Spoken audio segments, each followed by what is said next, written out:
हर महादेव, जय भोलेनाथ। महाशिवरात्रि का हिंदू धर्म में विशेष महत्व माना जाता है।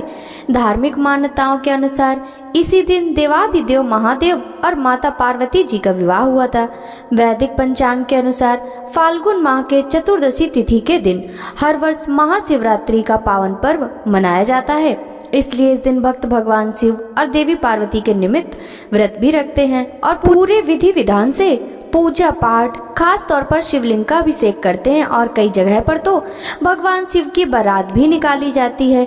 लेकिन क्या आपको पता है कि शिवरात्रि के पावन पर्व पर अगर कुछ विशेष चीजें घर पर लाई जाएं तो ये बहुत ही शुभ माना जाता है। तो चलिए आज के इस वीडियो में आपको बताते हैं कि ऐसी कौन कौन सी चीजें हैं जो कि आप अपने घर पर ला सकते हैं। साथ ही साथ आप यह भी जानेंगे कि इस बार महाशिवरात्रि का पर्व कब मनाया जाएगा, 4 पहर की पूजा का शुभ मुहूर्त कौन कौन सा रहेगा और प्रदोष काल का और निश्चिता काल का मुहूर्त कब से कब तक रहेगा। सबसे पहले जानते हैं ऐसी कौन सी चीजें हैं जो आप इस दिन पर घर पर ला सकते हैं। तो सबसे पहली चीज है शिव परिवार। यानी धार्मिक मान्यताओं के अनुसार महाशिवरात्रि के दिन घर में शिव परिवार लाना बहुत ही शुभ माना जाता है। आप अपने घर में एक तस्वीर ला सकते हैं या फिर आप प्रतिमा भी ला सकते हैं जिसमें भोलेनाथ के साथ साथ माता पार्वती, भगवान गणेश, कार्तिकेय जी, नंदी जी और उनके गढ़ भी साथ में हो। मान्यता है कि घर में शिव परिवार की उपस्थिति होने से आपके परिवार पर सदैव भगवान भोलेनाथ का आशीर्वाद बना रहता है। अगली चीज है पारद शिवलिंग। अगर आप घर पर शिवलिंग लाना चाहते हैं, क्योंकि बहुत से लोग शिवलिंग का अभिषेक या प्रदोष काल हो या चतुर्दशी का व्रत हो, शिवरात्रि का व्रत हो या सोमवार का व्रत हो, तो घर में ही शिवलिंग की पूजा करना चाहते हैं, अभिषेक करना चाहते हैं, तो शिवलिंग की यदि पूजा आप घर पर करना चाहते हैं तो पारद शिवलिंग सबसे बेहतर होते हैं और उन्हीं का आपको पूजन या अभिषेक करना चाहिए। तो अगर आप घर पर शिवलिंग लाना चाहते हैं, उन्हें स्थापित करना चाहते हैं, तो आप महाशिवरात्रि के दिन पर घर पर पारद शिवलिंग लेकर आए। ध्यान रखिएगा जब आप शिवलिंग खरीद कर लाते हैं तो साथ में कोई मीठी वस्तु अवश्य लाएं। और यदि आप पारद शिवलिंग की स्थापना घर में करते हैं तो न सिर्फ आपको भगवान का आशीर्वाद प्राप्त होता है, बल्कि घर के जितने भी वास्तु दोष हैं, काल सर्प दोष हो, पितृ दोष हो या कोई ग्रह दोष हो, वो भी दोष दूर होता है, शांत होता है। अगली वस्तु है रुद्राक्ष।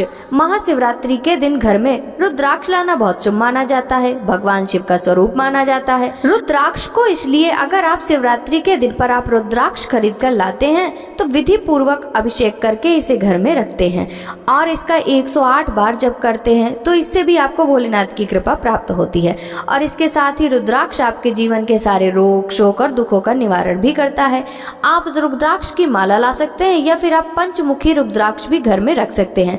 अब जानिए इस बार महाशिवरात्रि के शुभ मुहूर्त के बारे में। इस बार फाल्गुन कृष्ण चतुर्दशी तिथि प्रारंभ होगी 26 फरवरी बुधवार को सुबह 11:09 पर और इस तिथि का समापन 27 फरवरी दिन गुरुवार को सुबह 8:54 पर होगा। ऐसे में उदय तिथि के अनुसार इस बार 26 फरवरी बुधवार को ही केवल महाशिवरात्रि का व्रत रहेगा। व्रत सुबह सूर्योदय से प्रारंभ होकर अगले दिन सूर्योदय तक रहेगा। शिवरात्रि के व्रत में बहुत से लोग निराहार, निर्जल रहकर व्रत रखते हैं, तो कुछ लोग एक समय फलाहार ग्रहण करके भी व्रत रखते हैं। जिनकी सामर्थ्य व्रत रखने की ना हो वह भी इस दिन शुभ मुहूर्त में भगवान शिव और शिवलिंग की पूजा करके व्रत जितना ही पुण्य प्राप्त कर सकते हैं। 26 फरवरी को ब्रह्म मुहूर्त का समय रहेगा सुबह 5:16 से सुबह 6:04 तक। उस दिन सूर्योदय सुबह 6:53 पर होगा और सूर्यास्त शाम 6:25 पर। इस बार शिवरात्रि व्रत के दिन बहुत ही शुभ योग बन रहा है जो कि शिव योग होगा, जो सुबह से लेकर रात 11:41 तक रहेगा और उसके बाद में सिद्ध योग प्रारंभ हो जाएगा।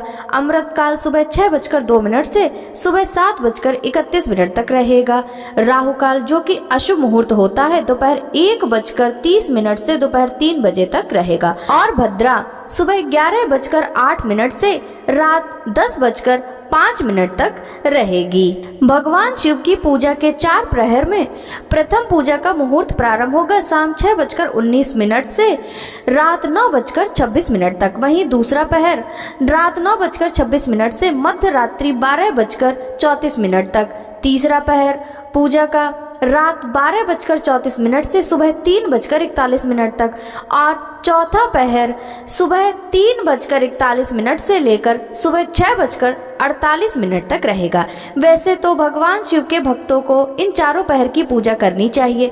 अगर 4 पहर में पूजा करना संभव ना हो पाए तो प्रथम पहर और अंतिम पहर के अलावा निश्चिता काल मुहूर्त और प्रदोष काल में भी पूजा करनी चाहिए। तो 26 फरवरी बुधवार को प्रदोष काल रहेगा शाम 5:40 से शाम 7:10 पर और निश्चिता काल मुहूर्त रहेगा रात 12:09 से रात 12:59 पर। आसपास शिव मंदिर में जाकर शिवलिंग का अभिषेक कर सकते हैं, पंचामृत जल अर्पित कर सकते हैं। अगर ऐसा करना संभव ना हो तो आप मानसिक रूप से भी भगवान शिव के ओम नमः शिवाय मंत्र का सच्चे मन से जाप करके भी आप मानसिक पूजा शुभ मुहूर्त के दौरान कर सकते हैं। व्रत का पालना हमेशा अगले दिन जल चढ़ाने के बाद किया जाता है। तो 27 फरवरी गुरुवार को शिवरात्रि व्रत खोला जाएगा।